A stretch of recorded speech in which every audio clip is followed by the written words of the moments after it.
At my mother-in-law's birthday dinner, my place was set with a paper plate and plastic fork, next to the dog bowl. "It's just for fun," my sister-in-law laughed. I nodded and replied, "Then let's keep the fun going." I handed something to my husband's father and watched every face drop. "Wait, is this for real?" I asked, blinking at the sad little setup. A pink paper plate, a bright yellow plastic fork, and right beside it, a ceramic dog bowl, still wet from the golden retriever's tongue. Julie, my sister-in-law, burst into laughter. "Oh wow, you should see your face," she said, clutching her stomach. "It's just a joke, come on. Lighten up." I didn't move. The rest of the table, Rick, his two brothers, their wives, and both of his parents, sat around the long oak table with matching silverware, fine china, linen napkins folded like swans. "Yeah, lighten up, hun," one of the brothers muttered. My husband Rick looked at me with a crooked, sheepish smile, the same one he used every time his family did something awful. "It's just Julie being Julie," he mumbled under his breath. "Seriously?" I asked, looking around. "No one sees a problem with this?" Rick's mom spoke up then, raising her wine glass. "Sweetheart, we're just having a bit of fun. You're too serious all the time. You know how we do things." "You set me next to the dog," I said slowly, "on a folding chair." Julie giggled again. "Oh, come on. Don't be such a drama queen." Rick's father chuckled. "It's harmless. We all get teased around here." "Do you?" I snapped. "Because I don't see anyone else eating off Dollar Tree tableware." A silence fell over the table. Even the dog stopped slurping for a second. I smiled then slowly. "You know what? Let's keep the fun going." Without breaking eye contact, I reached into my bag and pulled out an envelope. Walked right over to Rick's father and handed it to him. He looked confused. "What's this?" "Open it." He slid his thick fingers under the flap, pulled out the paper inside, and began to read. The smile disappeared from his face. His wife leaned over to peek. Julie stopped laughing. "What is this?" Rick asked, standing up now, voice tight. "That," I said calmly, "is me saying, 'Joke's over.'" Rick's mom narrowed her eyes. "Is this some kind of prank?" "Nope. It's real. Just like this dinner." I walked back to my seat, the one by the dog bowl, and picked up the paper plate. I held it up, looked at Julie. "Cute," I said. "But you're gonna want to remember this moment. Because next time you want to play games, make sure you're ready for the ending." Then I dropped the paper plate. It didn't shatter or crash, just hit the floor with the same weightless silence they always gave me. No one followed. No one said a word. Except the dog. He barked once, as if agreeing with me. I didn't even drive home right after the dinner. I sat in the parking lot of a gas station, my hands gripping the steering wheel so tightly that my knuckles went white. I could still hear Julie laughing in my ears, see Rick's dad go pale when he read the first line of that letter. And the worst part? Rick didn't say a single word. Not one. Not when I was humiliated. Not when his sister mocked me. Not even when I walked out.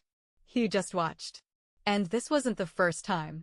"Babe, you know my family's just like that," he said once, after his mother called me a low-class gold digger with no table manners during Easter brunch. I'd spent hours preparing a quiche, trying to impress them. I smiled through it. Rick shrugged. "Ignore it. That's how she jokes." No, it wasn't. But I wanted to believe him back then. I wanted to believe this was normal. That maybe I was too sensitive. But the truth is, the humiliation didn't start with the paper plate. It started the moment I married into their family. "You're so lucky Rick chose you," his mother had said with a cold smile at our engagement dinner. "We were worried he'd end up with someone who couldn't keep up." I didn't understand then. I thought she meant socially, maybe financially. We weren't rich, but I held my own. I had a stable job, paid my debts, lived small but secure. Rick, meanwhile, had, let's say, flexible employment. In other words, he quit things when they got hard. But his family never blamed him for that. No, Rick was their golden boy. So when his car broke down, I paid for repairs. When his credit tanked after he forgot to pay 3 credit cards, I helped consolidate his debt. when he wanted to take some time off to find his passion. I covered rent, and groceries, and utilities. At first, it felt like what a supportive partner should do. But then things escalated. "Can you send Mom that $200 for the cake deposit?" Rick asked casually one morning, scrolling on his phone. "What cake?" "For Julie's birthday. It's custom-made or something." I blinked. "Wait, we're paying for that?" He looked confused. "Yeah, she said it made sense since we don't have kids. And we make more right now." I opened my mouth and closed it. I didn't want to fight. Not again. That was my first mistake. From then on, it was one small favor after another. Paying for group gifts. Covering last-minute Airbnb bookings during family vacations.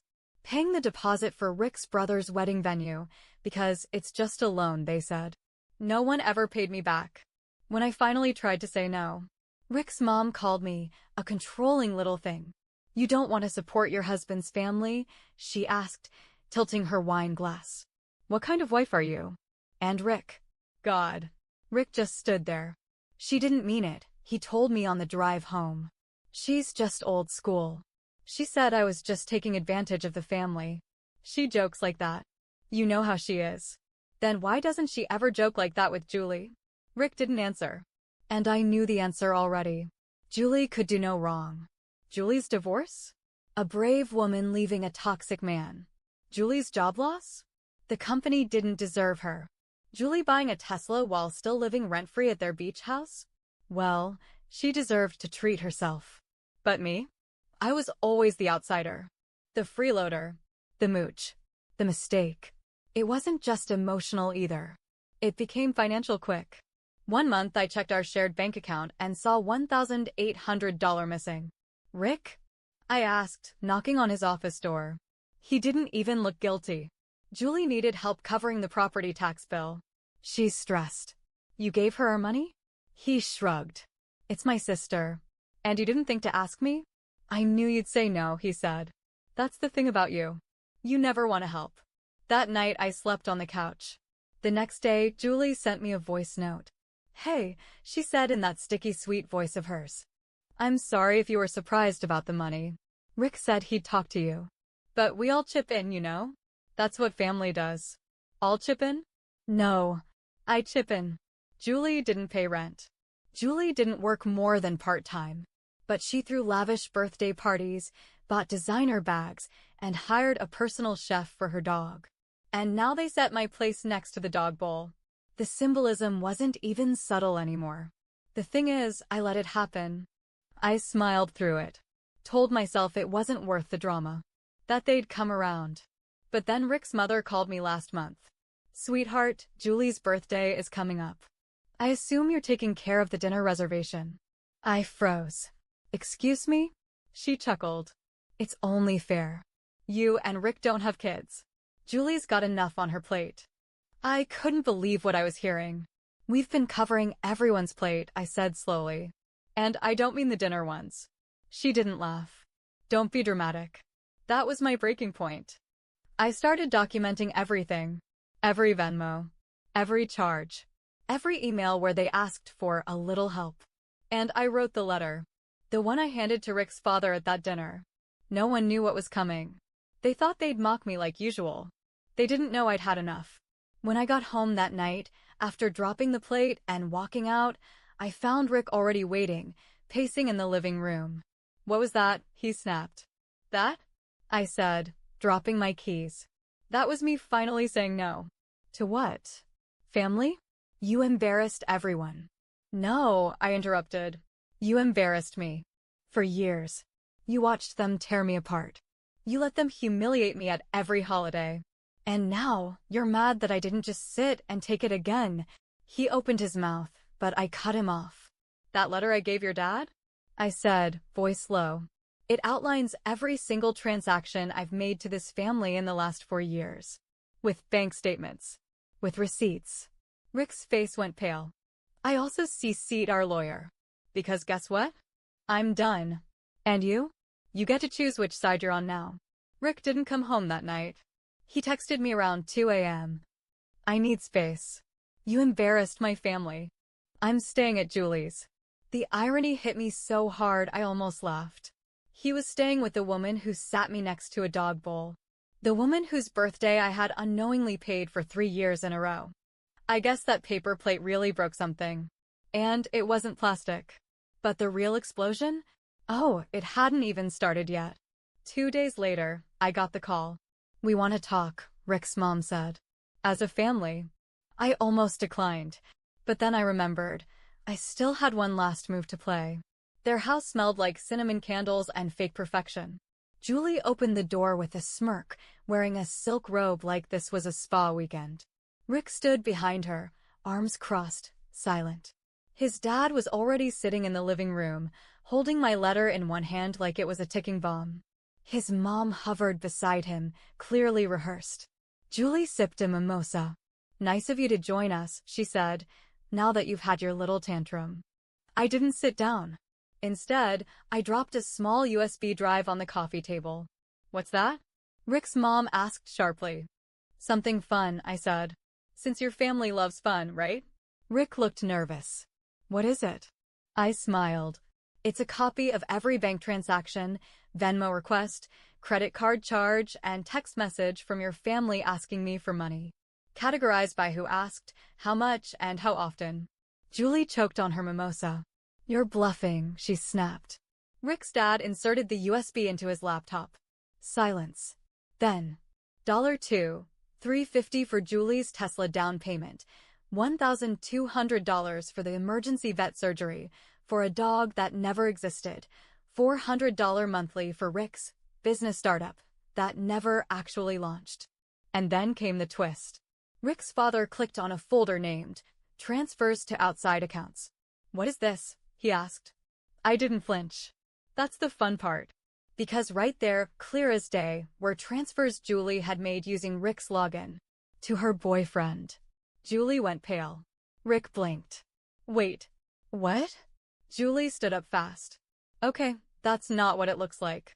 You transferred money from your brother's account to a guy named Marco," I said coldly. "Marco who lives in Miami.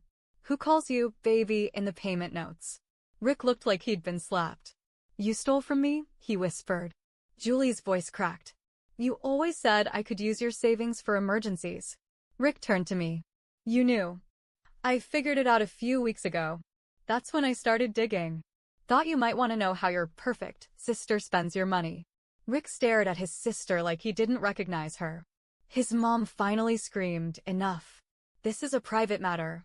"No," I said, stepping closer. "This is a pattern. First you use me. Then you call me cheap. Then you humiliate me in front of the entire family and sit me beside a dog bowl. All while funneling money behind my back." Julie's eyes filled with tears. "Don't act like a victim. You're just mad we don't worship you." "No," I said, calm and clear. "I'm mad that I built your house of lies, and you still called me a loser." Then I turned to Rick. "This is your last chance," I said. "Choose your family. Or choose this." He opened his mouth. Then closed it. And then, he sat down. Didn't say a word. Not even sorry. I stared at him, that silent little coward, and felt something in me go still. "Right," I nodded.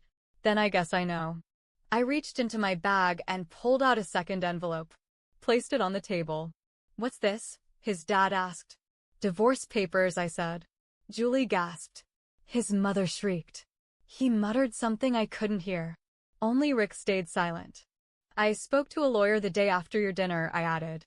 "Turns out when your name is on the joint account but mine is on the mortgage, you don't get the house." Julie's jaw dropped. "Wait, you're taking the house?" Rick's mom stood up. "That's outrageous. That house was bought with Rick's family money." "Was it?" I said coolly. "Because I've got receipts that say otherwise." And then, the final twist. "Oh, and by the way," I added, turning to Rick, "you might want to check your company laptop."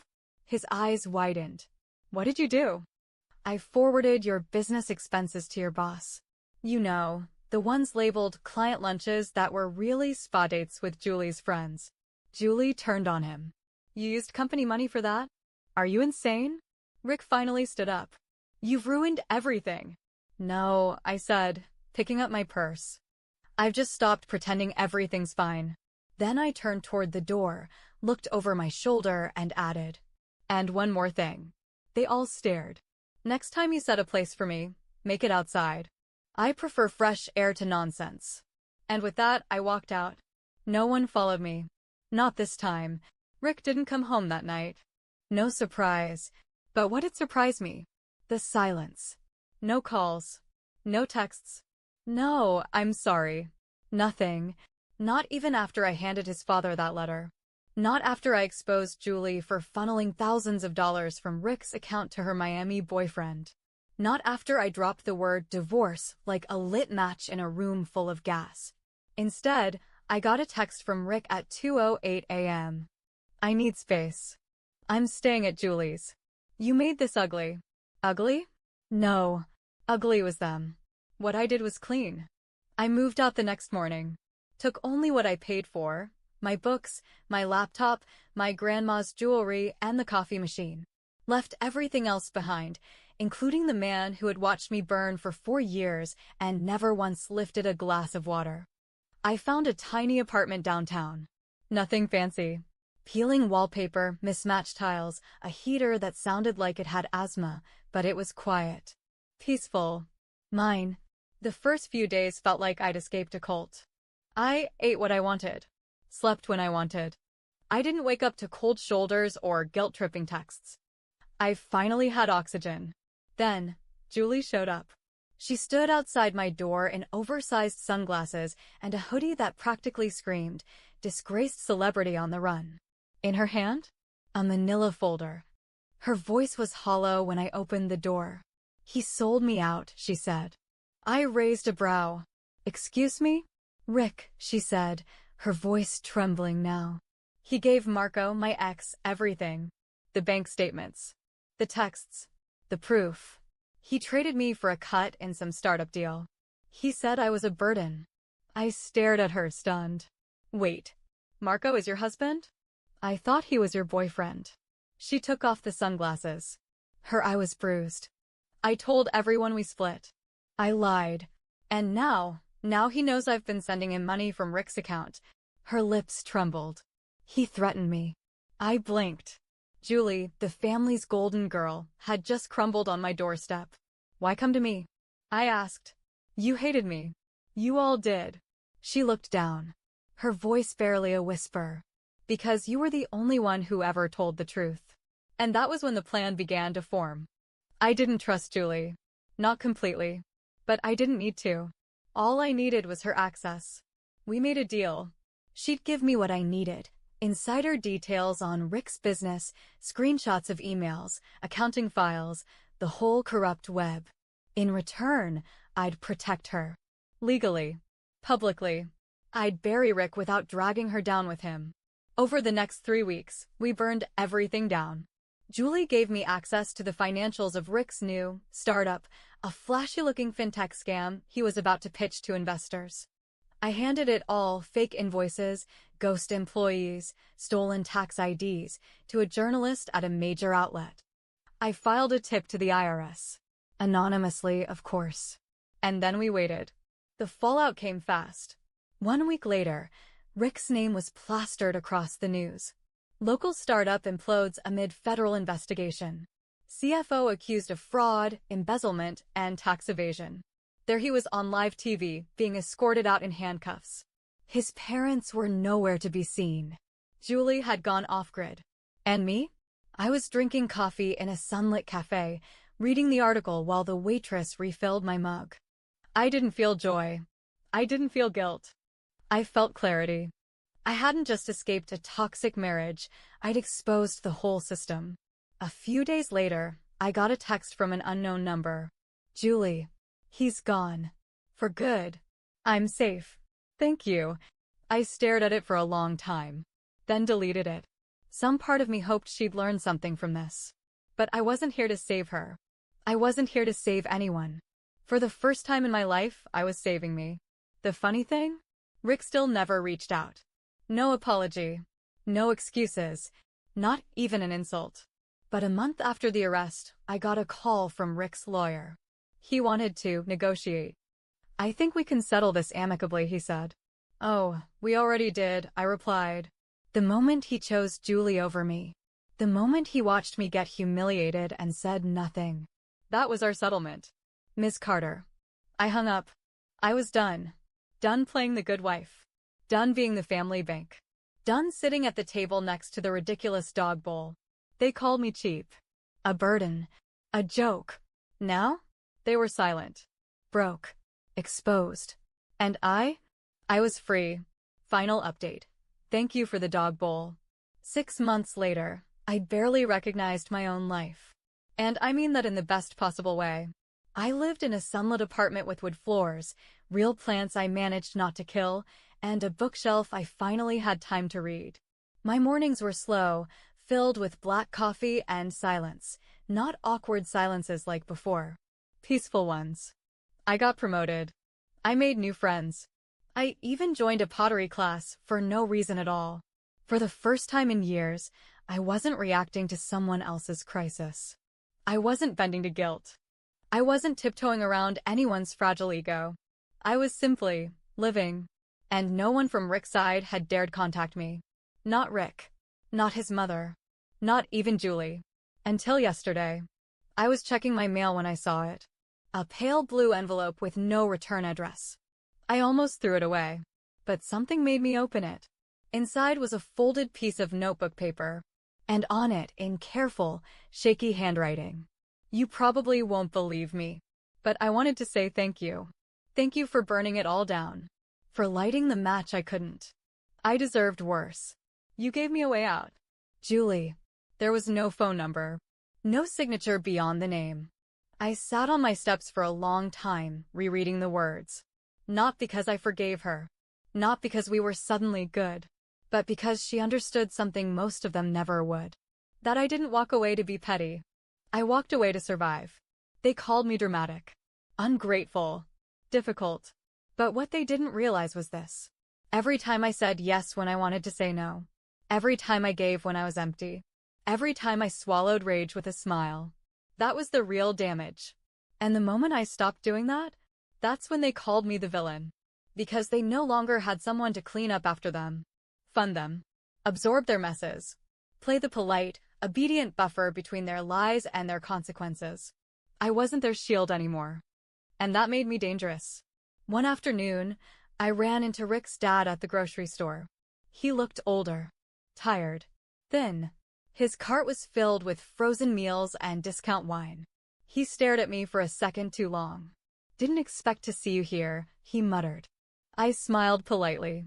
It's a public grocery store. He didn't smile back. You always thought you were better than us, he said quietly. No, I replied calmly. I just finally remembered I wasn't worse. He opened his mouth, maybe to spit more poison. But then he looked away and pushed his cart toward the checkout. I didn't watch him leave. He no longer had that power. Later that night, I found the envelope I'd tucked away for months. The one I handed to Rick's father at that dinner. I hadn't read it since that night.